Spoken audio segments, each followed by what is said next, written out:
अस्सलाम वालेकुम दोस्तों जॉब और सिफारिश। पाकिस्तान दुनिया का एक ऐसा वाहिद मुल्क है जहां पर सपने डिग्री से शुरू होकर सिफारिश पर ख़त्म होते हैं। मैं स्टूडेंट से ये क्वेश्चन करता हूँ कि पाकिस्तान में एक अच्छी गवर्नमेंट जॉब के लिए सबसे ज़्यादा किस चीज़ की ज़रूरत है। तो कोई जवाब देता है कि उसके लिए पैसा चाहिए, कुछ लोगों का जवाब होता है कि उसके लिए अच्छी जो है आपके पास सिफारिश होनी चाहिए, और कुछ तो ऐसे भी होते हैं जो कहते हैं कि आपके पास पैसा और सिफारिश दोनों होनी चाहिए पाकिस्तान में एक अच्छी गवर्नमेंट जॉब लेने के लिए। हर माँ बाप के लिए गवर्नमेंट जॉब इज्जत का सिंबल है। क्या कभी किसी ने पूछने की हिम्मत की है कि इस इज्जत के पीछे छुपा हुआ सिस्टम किस तरह एक पढ़े लिखे स्टूडेंट को किस हद तक दलील करता है। 2014 में CSS के एग्जाम के लिए 42,000 कैंडिडेट ने अप्लाई किया, पास हुए सिर्फ 900, मतलब 98% यूथ रिजेक्ट, और 98% डिग्री लिए सिक्योरिटी गार्ड, क्लर्क या इनकम सोर्स के लिए कोई भी वर्क स्टार्ट करेंगे। और दोस्तों, इसका जिम्मेदार कौन होगा? पाकिस्तान में गवर्नमेंट जॉब के बेनिफिट क्या हैं? गवर्नमेंट के वो करीब काबिलियत हुनर तो कभी उन्होंने वो देखा ही नहीं है। In order to get a government job you must cram your ज़हन रट्टे के साथ एक दिन के लिए वहां पे आपने एग्जाम किया एंड वहां उसकी बेसिस पे आपको क्या कहते हैं हायर किया जाता है, नॉट कि आप काबिल कितने हो, आपकी जरूरत कितनी है, आपकी हिम्मत कितनी है,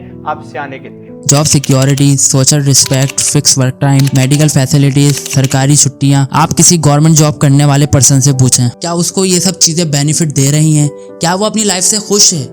दोस्तों, आज की ये डॉक्यूमेंट्री उन लोगों के लिए है जिन्होंने अपने ड्रीम्स को सिफारिश के बाजार में बिकता देखा, जिन्होंने अपने टैलेंट, स्किल्स और एक्टिविटीज को सरकारी जॉब के नाम पर मरते देखा। लेकिन क्या वो सरकारी नौकरियां आपको मिली भी तो क्या उसने वो सब कुछ दिया जो आप बचपन से सुनते आए थे? नहीं, इसमें कोई रियलिटी नहीं है। Pakistan government job, government requirements Pakistan में शो मोशन है। अगर एग्जाम्पल लेके बात करें तो 2020 में एक स्टूडेंट ने एग्जाम दिया, 2022 में उसका रिजल्ट आया और पोस्टिंग 2024 तक पेंडिंग पे, यानी 4 साल सिर्फ टेस्टिंग में जाया हुए। नेशनल टेस्टिंग सर्विस NTS के मुताबिक 60% रिक्वायरमेंट्स रिजल्ट 18 महीने से ज्यादा डिले होते हैं। इन सालों में ग्रेजुएट बंदा जो जॉब करने के काबिल हो चुका होता है, तो सवाल यह है कि वो अपने खर्चे कैसे पूरे करे। उसकी फैमिली को उसकी नीड होती है क्योंकि उसके पेरेंट्स पहले ही डिग्री के ऊपर उसके लाखों रुपए खर्च कर चुके होते हैं और ये 2-4 साल टेस्टिंग में जाएंगे। इस दौरान कैंडिडेट की एज लिमिट क्रॉस हो जाएगी, दूसरा अटेम्प्ट पॉसिबल नहीं रहता। सिस्टम कहता है next time better luck. Pakistan में हर साल 30 लाख बच्चा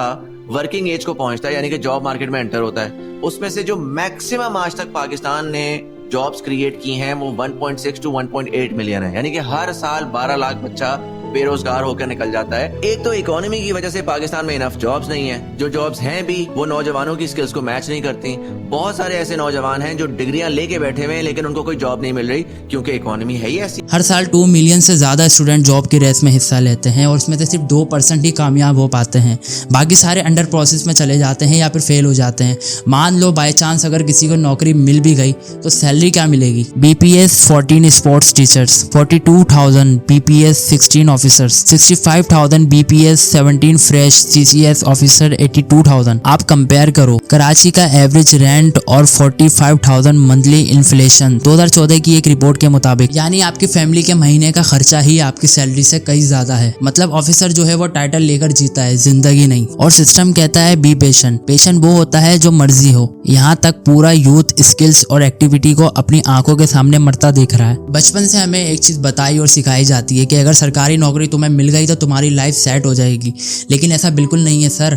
लाइफ सिर्फ उन लोगों की सेट होती है जिनके पास सिफारिश होती है। 2023 में Punjab police service commission PPSC के 3 मेजर रिक्वायरमेंट्स करप्शन एलिगेशन के बाद कैंसिल कर दिए गए। क्या ये सिस्टम इज्जत देता है या इज्जत का ड्रामा खेलता है? यहाँ पेपर से ज्यादा ताकत सोर्स लेटर में होती है, जहाँ मेहनत करने वाले तो लाइन में खड़े रह जाते हैं और सिफारिश करने वाले आसानी से पोस्ट ले जाते हैं। पाकिस्तान में जॉब लेना एक प्रोसेस नहीं, एक जेल बन चुका है। 2022 में एंटी करप्शन डिपार्टमेंट ने एजुकेशन और पुलिस हायरिंग में 400 से ज्यादा फेक रिक्वायरमेंट्स अनकवर किए। DP का BPS 16 ऑफिसर्स पोस्ट के लिए 8 लाख तक सेटिंग चार्ज। कुछ रिपोर्ट्स हुई और हैरानी की बात यह है कि करप्शन के खिलाफ काम करने वाले कुछ ऑफिसर्स ही करप्शन वालों के अंडर काम करते हैं। मतलब प्रॉब्लम जो है वो सिस्टम के अंदर की नहीं है, प्रॉब्लम सिस्टम की ही है क्योंकि सिस्टम ही पूरा करप्ट है। पाकिस्तान के सर्वे के मुताबिक 65% यूथ गवर्नमेंट इंस्टीट्यूट पर ट्रस्ट नहीं करती। हर साल 20,000 से ज्यादा ग्रेजुएट पाकिस्तान छोड़कर छोड़कर बाहर चले जाते हैं, क्योंकि यहाँ उनकी डिग्री की वैल्यू ही नहीं है, सिर्फ कनेक्शन, पावर और लिंक की वैल्यू है। और क्या आपको पता है हमारे सिस्टम का सबसे बड़ा मसला क्या है? यहाँ टैलेंट एक्सपोर्ट होता है और करप्शन इंपोर्ट एंड प्रोमोट होती है। दोस्तों, उम्मीद करता हूँ कि वीडियो अच्छी लगी होगी। अगर वीडियो अच्छी लगी हो तो वीडियो को लाइक करें, चैनल को सब्सक्राइब करें और अपने भाई को दुआओं में याद रखें। अपना बहुत सारा ख्याल रखें। अल्लाह हाफिज।